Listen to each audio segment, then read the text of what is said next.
Hey guys, it's Jordan with your weekly Oakwood Student Ministry video. As always, I hope you're doing well. We're in week 2 of our series, Vibes. I'm going to start with a question. Have you ever experienced road rage? If you have your license, you ever been driving down the road and somebody cuts you off, they get in your way, they tailgate you, and it just boils your blood? Maybe you don't have your license. You ever been in the car with somebody who gets road rage? It's kind of scary. My wife has been in the car when I got annoyed. I felt like it was like Mario Kart. I had to destroy the other car's balloons, take them out. Or maybe you've been in the car when someone else got road rage against you. It's pretty freaky, right? Now, maybe you haven't, maybe you don't have your license, but have you ever had crowd rage or for school, hallway rage? You're walking through a crowd of people, somebody bumps into you, is up in your personal space, they knock your stuff out of your hands. I don't know about you, I just get, makes my blood boil. Makes me want to go off. Now, I don't. Typically, right? It's just in my head, but it makes me want to. Now, we all know that kind of rage that just kind of boils up and you get frustrated at everybody around you. Now, maybe you don't yell or go off on people, but you got the feeling inside of you. But we don't like to think of ourselves as angry or having rage. So what we typically say is, no, I'm just frustrated. And so when your sister shrinks your favorite shirt in the wash, you're not angry, you're not mad, you're just frustrated. Or when your stepdad tells you, no, don't you dare think about leaving this house, you're grounded. Not angry, just frustrated. And when that one kid shows up who always acts super superior to everybody else, you're not mad, you're just frustrated. And you hope they face plant in front of everybody at some point, right? We try to mask these feelings because we don't like to think of ourselves as angry. Let's be honest. Is there a difference between anger and frustration? Like, is road frustration any better than road rage? I don't think so. So we're in this series of emotions, talking about our vibes, the feelings inside of us. But additionally, we're talking about how do we keep these vibes, these feelings, these emotions from controlling us. And if there's one emotion that has the propensity and typically does control people, I think it's anger. And we've all seen somebody flip their lid, just lose it because of anger. But anger's complicated. Here's why. One, there's two major kinds. There's hot and there's cold. And hot is that anger where we typically think somebody throwing things, punching holes in the wall, like yelling, wanting to get in a fight with somebody. That's the hot anger, right? Then there's the cold anger. This is more slow, more deliberate. It's no less mean, but it's just a little quieter. Typically accompanied by silent treatment. You know, when you're in an argument with somebody and they just stonewall you cold, that's anger, but that's silent treatment. And maybe that's you. Maybe you're really good at this. And you know, yes, you're processing, but two, you're controlling the situation because you're withholding words. And so you can kind of control how this goes. To make it more complicated, not only do we have hot anger and cold anger, not all anger is bad. We have good anger and bad anger. Jesus showed this, right? Jesus flipped tables. He was angry, but he was without sin. So anger has its place. It can motivate you to a cause, to do something good. For instance, if you see certain groups of people being treated unfairly or unjustly, you should be angry. Maybe there's a cause that should be taken seriously and people ignore it. You should be upset. Racism, abortion, prejudice, things like that. We should be angry about that. People don't have clean water around the world, right? People destroying the planet, all that kind of stuff should upset us. As I said, Jesus showed this. And so anger can be positive. It can move you towards positive action. But other times it's just destructive. And it just makes you hurt you and other people around you. It hurts relationships. And it's a powerful emotion that often takes over. So what do we do with it? How do we harness it? How do we keep it from controlling us? How do we navigate anger? So glad you asked. As always, we're going to go to our Bibles and see if we can get some answers. All right, so tonight we're going to be in a passage of the New Testament from the book of James. Remember, James was the brother of Jesus, and they had a complicated history where James didn't believe Jesus was who Jesus claimed to be, i.e. God, until Jesus died and rose from the dead. And James says, okay, I was wrong, my brother's God. And so James went on to become a leader, a pastor of the Jerusalem church. He was a big deal. And he wrote a letter at one point to Jewish Christians. And I love his letter. It's called the book of James, the letter of James in the New Testament. It's full of wisdom. In the section we're going to look at, James offers a principle that may seem a little too simple at first, but I'm telling you, if you can do this, I've been practicing it as I've been writing this sermon, it really does change things. So let's get started. James starts in James chapter 3, verse 13 by asking a question. Here's the question. He says, who is wise and understanding among you? Who's wise? And so we think of the word wise. Remember, wise is different than smart. So you can be born kind of smart. You can learn a bunch of stuff and go on Jeopardy and show everybody how smart you are. Wisdom's different. Wisdom isn't just knowing things. It's knowing what to do with the information you have. And that comes from God, ultimately, who has a perfect perspective on everything. And so smarts is knowing a bunch of stuff. Wisdom's knowing what to do with the info you have, how you act, how you treat others, all that kind of stuff, how you respond to things. That's wisdom. So James asked the question, hey, who is wise? And then he says this. Now that I got your attention, he says, if you're wise, let them show it by their good life, by deeds done in the humility that comes from wisdom.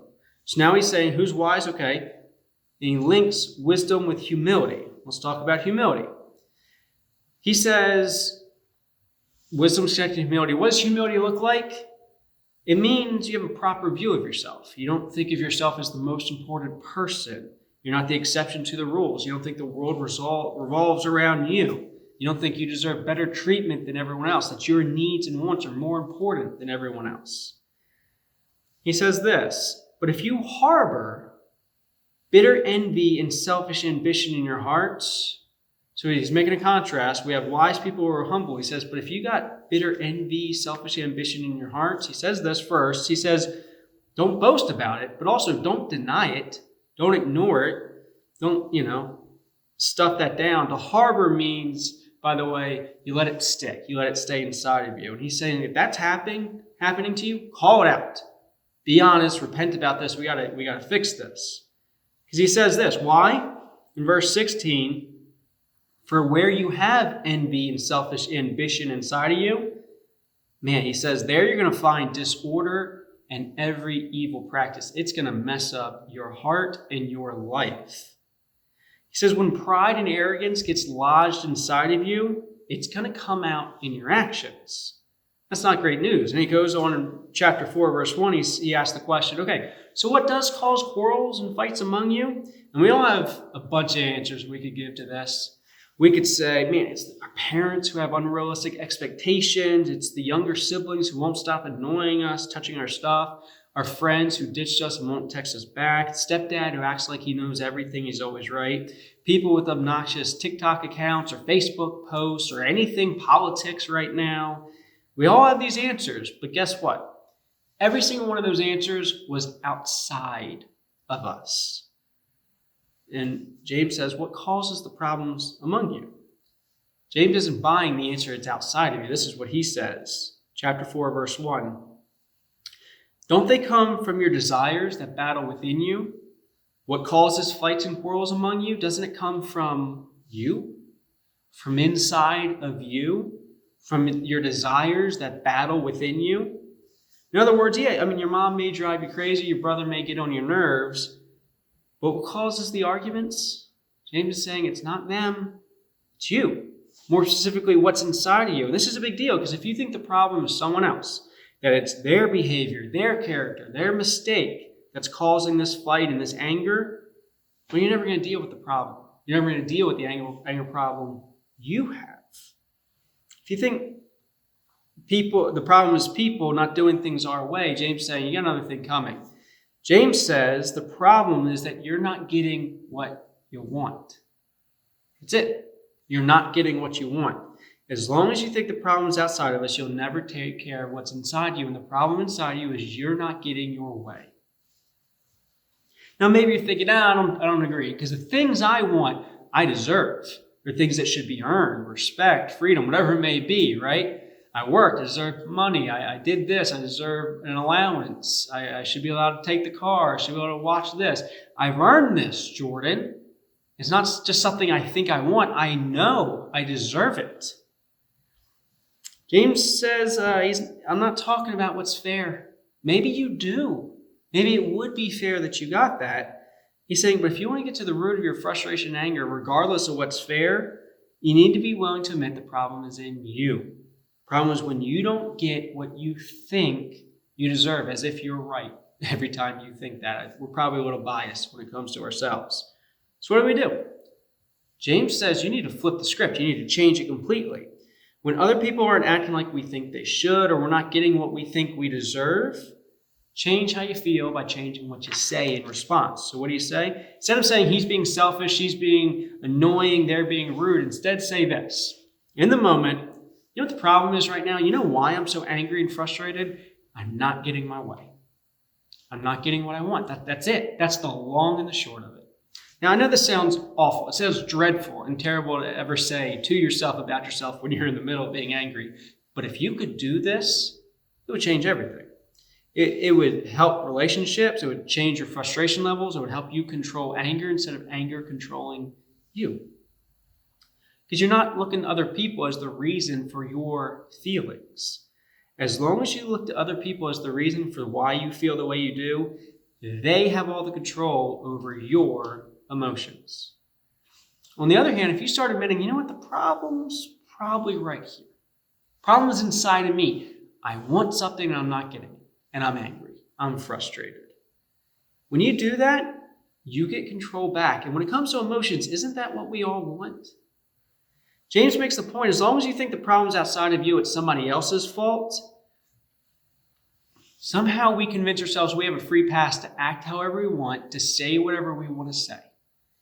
And you think you can't do anything wrong. You avoid ownership. It's their fault. So, of course, I'm justified in responding the way I did. They made me do it. They made me act that way. They made me say that. They left me no choice. James saying, no. If you did that, said that, if you're mean, if you're angry, frustrated, whatever you want to call it, that's on you. That came from inside of you. You have to own this if you want to get past anger controlling you. Now again, circumstances that should upset you. Somebody's treated unfairly. But imagine if in the middle of feeling that anger and frustration, even then, you just admitted, you know what, part of the problem, not the whole problem maybe, but part of the problem right now is I'm not getting what I want. Instead of seeing objectively in the situation how I can help, I'm more angry that I've been slighted. That somebody's doing something against my wishes, not the way I want, how I want, when I want. Owning what you can own, and when this happens, it's going to keep your anger and frustration from driving you and allow you to control it. And I don't care who you are, go to church or not. That's a good thing, and that's something this world needs right now. So based on what we've talked about tonight, here's the question. What relationship with anger do you have? Do you control it, or does it control you? If I was to ask your coach, your mom, your dad, your friend, your sibling, your teacher, what would they say about your relationship with anger and you controlling it versus it controlling you? Because if anger is controlling you in any one of those relationships, it's controlling you too much. And it's hurting you, hurting those relationships, and hurting your life. The only way to beat it, according to James, is with humility. Humility, which is wisdom leads to humility. Humility says it's not all my fault, but I'm going to own my part. I'm going to acknowledge part of this is I'm just not getting my way, I'm not getting what I want when I want it. So, when you feel anger and frustration or whatever, you feel it rising up, you're in that argument with your parents or your sibling or something, ask yourself, what am I not getting that's causing me to feel this way right now? Because even if you aren't the whole problem, humility means recognizing your part in this bad boy. You learn to recognize that, the emotion of anger begins to lessen its grip. Here's the good news, to bring this back to the Bible, back to Jesus. For those who are followers of Jesus, we have the number one example of someone doing this in Jesus.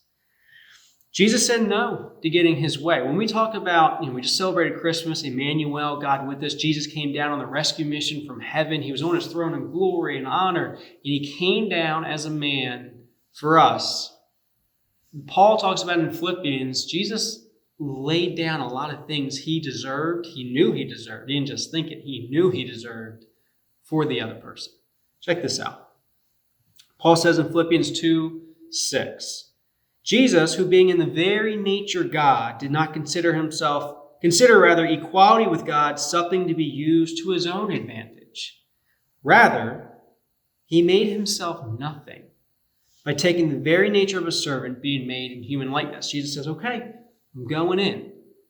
I'm going to leave my throne in glory with all creation worshiping me up in heaven, and I'm going to come down as a humble servant to suffer and die for the sins of mankind. He had every reason to argue for his rights, what he deserved, and he didn't. He gave up what he wanted so you and I could know how much God loves us. Paul started this passage about Jesus and his humility by saying this. Talking to believers, he says, therefore, if you're a Christian, if you have any encouragement from being united with Christ, if you have any comfort by his love, if any sharing in the Holy Spirit that he sent, if any tenderness and compassion in fellowship, Paul says, do me a favor, make my joy complete. Do this for me, please, by being like-minded, by being like Jesus, having the same love. Catch that? He says, be like Jesus, and then he tells us what Christ is like. He's humble and loving to others. And he had every reason not to be, but he was. Think about Jesus in the Garden of Gethsemane at the culmination of the rescue mission. He's looking at the cross, knowing how awful it's going to be to his physical body, and he prays to God, God, not my will, but yours. That's wisdom. Not what I want, God, but what you do. That's wisdom. Not what I deserve, which isn't this, but what you want me to do and how you want me to respond. That's humility and wisdom come together. And if you do that, it's going to change everything when it comes to anger. By following the example of Jesus, you keep anger from controlling you. Put it this way. Because of Jesus, anger doesn't have to be the boss of you. And I really believe following Jesus here, following his example, will make your life better. Because when you follow this, he's going to nudge you away from self-centeredness and pride and arrogance. He's going to move you towards humility and love and service for others. That's going to make every relationship you have sweeter, which will make your life better here and in eternity. As it happens, you're going to find, too, that anger no longer has control over you. Not the way it did before, and rather, you'll have more control over that emotion when it comes up in you. And that's a win for everybody around you, I assure you. So as I wrap up, I just want you to imagine. Take a second, imagine. When this video ends, just imagine for a minute, please, what your life would look like if you didn't spout off, you didn't get frustrated, you didn't blow up, you didn't do the cold anger and hurt somebody that way. None of us get this right completely all the time. But discuss this with your parents, your friends, your small group leaders, whoever, and see what steps you can take in the right direction. In your personal circumstances, think, what would it look like for you to choose wisdom and loving humility in service to others, like Jesus did, over anger and frustration because you're not getting what you want? Imagine if you did that. How might it change your relationships? How might it change your heart and relationship with Jesus? How might it change this world and your eternity? Think about that. That's important things. And then just meditate on the example of Jesus. I'm telling you, it'll be good. So we're going to go to small groups in here. I hope you can make it back and be part of these discussions. Feel free to reach out anytime if you want to talk to me or your leaders. We're here for you. We love you, and we hope to see you soon. All right. Have a great week. Bye.